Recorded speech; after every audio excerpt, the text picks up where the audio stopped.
আজকের ভিডিওর মূল উদ্দেশ্য হচ্ছে আমাদের ডাব্লিউবিপি 2026-এর কেমন কি কাট অফ যেতে পারে সে সম্পর্কে একদম পুরোপুরি ফাইনাল কাট অফ, অর্থাৎ ইন্টারভিউ প্লাস তোমাদের রিটেন এক্সাম মিলে টোটাল কত মার্কস পর্যন্ত পেলে তোমরা সিলেক্টেড হতে পারো এবং পুলিশ হিসাবে নিয়োগ হতে পারে সে সম্পর্কে ডিটেলস আমি বলছি।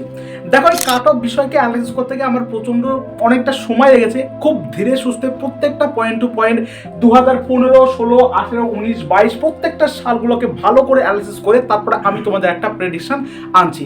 এবং আমরা যত প্রেডিকশন এরকম কাট অফ প্রেডিকশন বিগত বছর থেকে করে আসছি, সেটা শুধু সায়েন্স ব্যাকগ্রাউন্ডের ক্ষেত্রে মূলত করা হয়েছে, সেগুলো প্রায়শই কিন্তু ম্যাক্স টু ম্যাক্স টাইম কিন্তু মিলে যায় এবং তোমরা এ থেকে একটু নিশ্চিত থাকতে পারো। আমরা প্রত্যেকটা বছর 15, 16, 17, 18, 19, 22 প্রত্যেকটা যত বছর তোমাদের ডাব্লিউবিপি এক্সাম হয়েছে সেক্ষেত্রে ইন্টারভিউতে ম্যাক্সিমাম কত মার্কস দিয়েছে, অ্যাভারেজ কত মার্কস দিয়েছে, প্রত্যেকটা ভালোভাবে ক্যালকুলেট করে তারপরে প্রত্যেকটা সালে ভ্যাকেন্সি কত ছিল সেগুলোকে ক্যালকুলেট করে আমি তোমাদের একটা র মার্কস বলছি, যে মার্কসের মাধ্যমে তোমরা বুঝতে পারবে অ্যাকচুয়ালি যে আমাদের ফাইনাল এত এত কাট অফ যেতে চলেছে। তো আমরা শুরু করছি বেশি না বকে, আমি তোমাদের তার আগে কিছু কিছু কথা বলি। সেটা হচ্ছে, এই চ্যানেলে তোমরা হয়তো অনেকে নতুন দেখছো, আমি তোমাদের বলে দিই এর পরবর্তী ক্ষেত্রে বাংলার যত সমস্ত কম্পিটিটিভ এক্সাম রয়েছে তার সমস্ত আপডেট কিন্তু তোমরা এই চ্যানেলের মাধ্যমে সর্বাগ্রে পেতে থাকবে। তাই অবশ্যই যারা যারা নতুন রয়েছে সাবস্ক্রাইব করবো, চ্যানেলের পাশে যুক্ত থাকো এবং ডাব্লিউবিপি কেপির যখন অফিসিয়াল আপডেট আসবে যাই যে মুহূর্তে আসবে কেন আমি তোমাদের চ্যানেলের মাধ্যমে একদম অ্যাকুরেট ভাবে জানিয়ে দেবো। সেজন্য অবশ্যই চ্যানেলটিকে সাবস্ক্রাইব করে যুক্ত হয়ে থাকো। ক্লিয়ার? তো এবার দেখো, আমি আসি প্রথমত আমাদের আসে যে তোমাদের মনে যে সবচেয়ে বেশি প্রশ্ন আসছে সেটা হচ্ছে ডব্লিউবিপি রেজাল্টের ফাইনাল কবে, মানে রেজাল্ট অ্যাকচুয়ালি কবে আসবে সে সম্পর্কে একটা আপডেট এসেছে, সেটা আমি তোমাদের বলছি। তার আগে আমি তোমাদের কিরকম কি কাট অফ যেতে পারে সে সম্পর্কে বলি। দেখো, তোমাদের টোটাল ডাক পেয়েছে পিএমটি যেটা ডাক পেয়েছে সেটা হচ্ছে তোমাদের মেল পেয়েছিল 42,207 এবং ফিমেল পেয়েছে 17,971, অর্থাৎ টোটাল 60,178 জন কিন্তু তোমাদের ডাক পেয়েছে পিএমটির জন্য, পিএমটি পিইটির জন্য। এবং তোমাদের ভ্যাকেন্সি রয়েছে, দেখো টোটাল ভ্যাকেন্সি রয়েছে 11,749, এই ভ্যাকেন্সি তোমাদের রয়েছে, অর্থাৎ 60,000 থেকে তোমাদের 11,749 এই ভ্যাকেন্সি, অর্থাৎ এখানে মানে 60,000 মধ্যে অ্যাকচুয়ালি 11,000 এতজনকে তোমাদের কিন্তু অ্যাকসেপ্ট করবে।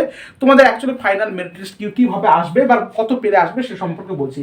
আমরা যদি 2015, 16, 18, 19, 22 প্রত্যেকটাকে অ্যানালাইসিস করি তাহলে ইন্টারভিউতে কত কি মার্কস দেয় সে সম্পর্কে বলি।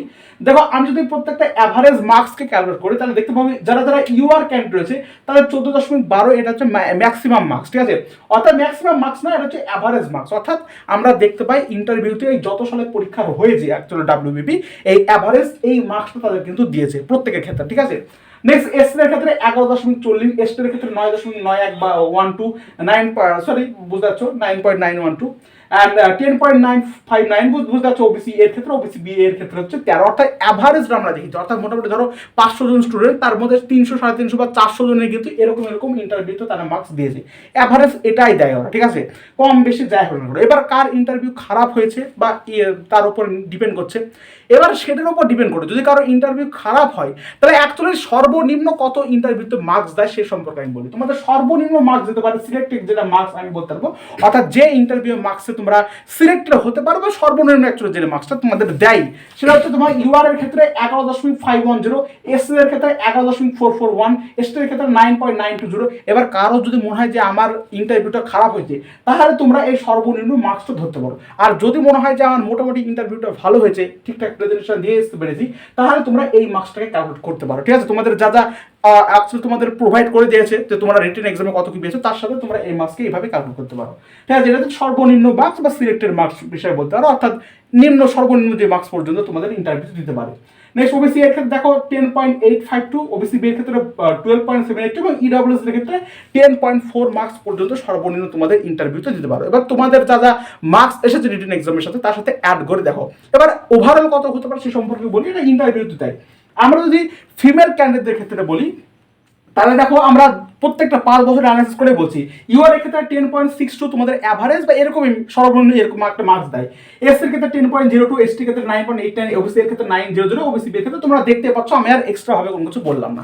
এবার আমরা বলছি তোমাদের টোটাল অ্যাকচুয়ালি কিরকম কি আসতে পারে, ঠিক আছে? টোটাল অ্যাকচুয়ালি কত থাকলে যে আমরা বুঝতে পারবো যে আমরা এবার সিলেক্টেড হচ্ছে আমাদের 2026 ডাব্লিউবিপি এক্সামের ক্ষেত্রে, সে সম্পর্কে আমি তোমাদের বলি।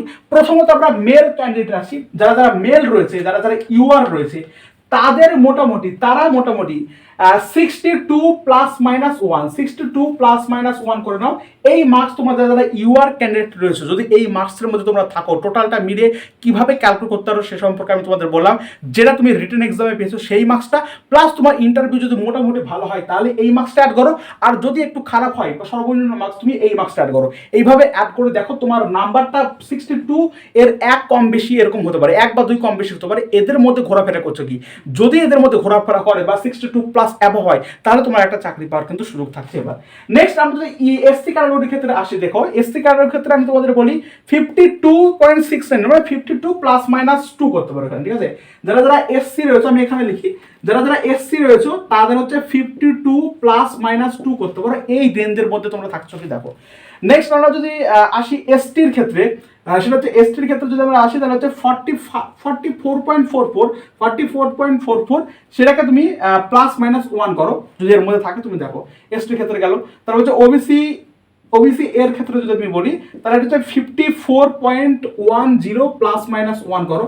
ওবিসি বি এর ক্ষেত্রে যদি আমি বলি তাহলে হচ্ছে এটা 55.52 প্লাস মাইনাস 1 করো। ইডব্লিউএস এর ক্ষেত্রে যদি বলি তাহলে এটা হচ্ছে 40.5, এখানে তোমরা প্লাস মাইনাস 1 বা 2 না করতে পারো।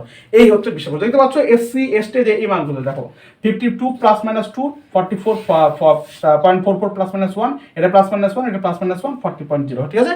এই হচ্ছে বিষয়বস্তু। এটা হচ্ছে কি গেল মেল ক্যাটাগরির ক্ষেত্রে, ঠিক আছে।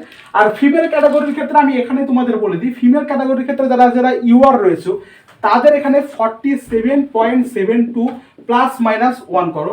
এখানে হচ্ছে এসসির ক্ষেত্রে 38.22 প্লাস মাইনাস 1 করো। এসটির ক্ষেত্রে হচ্ছে 39.13 প্লাস মাইনাস 1 করো। ওবিসি এর ক্ষেত্রে হচ্ছে 35.75, এখানে প্লাস মাইনাস 1 করো। ওবিসি বি এর ক্ষেত্রে হচ্ছে 36.51 প্লাস মাইনাস 1 করো। আর ইডব্লিউএস এর ক্ষেত্রে 23.00, এখানে প্লাস মাইনাস 1, মানে 2-1 কম বেশি এদিক ওদিক হতে পারে, ঠিক আছে। এই রেঞ্জটাকে 2-1 কম বেশি করে দেখো কিরকম আসছে। যদি এর অ্যাভব যায় তাহলে অবশ্যই তুমি কিন্তু সিলেক্টেড হবে। আশা করছি দেখতে পাচ্ছ। এটা তোমার আমি বলছি টোটাল কাট অফটা বলছি, অর্থাৎ ইন্টারভিউ মিলিয়ে টোটাল যে কাট অফটা র্যাঙ্ক মানে যত নাম্বার সেই বলছি। এই নাম্বার বলতে থাকলে তোমরা কিন্তু ফাইনাল মেরিট লিস্টে তোমাদের কিন্তু পার্টিসিপেট করতে হবে। এবার তোমরা সাইড হয়ে যাচ্ছে, আমি তোমরা একবার দেখে নাও। এটা হচ্ছে তোমাদের মেলদের ক্ষেত্রে, এটা হচ্ছে তোমাদের ফিমেলদের ক্ষেত্রে টোটাল মার্কস, ঠিক আছে। আর ইউআর এর ক্ষেত্রে তো বললাম 62 প্লাস মাইনাস 1 করলে তোমরা বুঝতে পারো। এবার লাস্ট কোশ্চেন হচ্ছে যে ডাব্লিউবিপির রেজাল্ট অ্যাকচুয়ালি কবে আসবে। দেখো ডাব্লিউবিপির কেস যে সম্পর্কে যে অ্যাকচুয়ালি কেস চলছিল সুপ্রিম কোর্টে, তার সম্পর্কে একটা নোটিশ প্রকাশিত হয়েছে। সেখানে বলা হয়েছে ডাব্লিউবিপির কেসটা প্রায় সংশোধিত, মানে আমরা নোটিশদের দ্বারা জানতে পারছি ডাব্লিউবিপির কেসটা প্রায় সংশোধনের পথে প্রায়, ঠিক আছে। এবং আজকে একটা মিটিং ছিল এই ডাব্লিউবিপি কে নিয়ে, সেখানেও কিন্তু ডাব্লিউবিপি নিয়ে প্রায় সংশোধনের দিকে তোমাদের কেসটা বলতে পারো। এবং এই ডাব্লিউবিপি যেহেতু পুলিশ, সেই পুলিশ নিয়োগ ভোটের আগে হওয়ার একটা সম্ভাবনা রয়েছে, 1% হলেও রয়েছে, যদিও খুব কম, তাও 1% হলেও রয়েছে। তার কারণ পুলিশের কিন্তু খুবই প্রয়োজন ভোটের আগে। সেই হিসাবে তোমাদের ডাব্লিউবিপির যে নিয়োগটা সেটা এই ভোটের আগে আর মোটামুটি 10 থেকে 12 দিনের মধ্যে ফাইনাল মেরিট লিস্ট প্রকাশিত হওয়ার একটা কিন্তু প্রবল সুযোগ রয়েছে। আর 12 দিনের মধ্যে, 10 থেকে 12 দিনের মধ্যে তোমাদের ফাইনাল মেরিট লিস্ট প্রকাশিত হওয়ার সুযোগ রয়েছে। যখনই ফাইনাল মেরিট লিস্ট প্রকাশিত হোক বা যখন ডাব্লিউবিপির যে কোনো আপডেট আসুক বা কেপির যে কোনো আপডেট আসুক, লেডি কনস্টেবল বলো বা এমনি কনস্টেবল বলো, প্রত্যেকটা আপডেট কিন্তু এই চ্যানেল তোমাদের সর্বাগ্রে আপডেট থাকবে। তাই অবশ্যই সাবস্ক্রাইব করে চ্যানেল পাশে যুক্ত থাকা। আজকের পর্যন্ত এই ভিডিওটা এই পর্যন্তই, দেখা হচ্ছে পরবর্তী সুন্দর ভিডিওতে। অবশ্যই চ্যানেলের পাশে থাকো। প্রত্যেকটা বাংলার কম্পিটিটিভ এক্সামের সমস্ত আপডেট তোমরা কিন্তু এই চ্যানেলের মাধ্যমে পেয়ে যাবে, ঠিক আছে বন্ধুরা। ধন্যবাদ।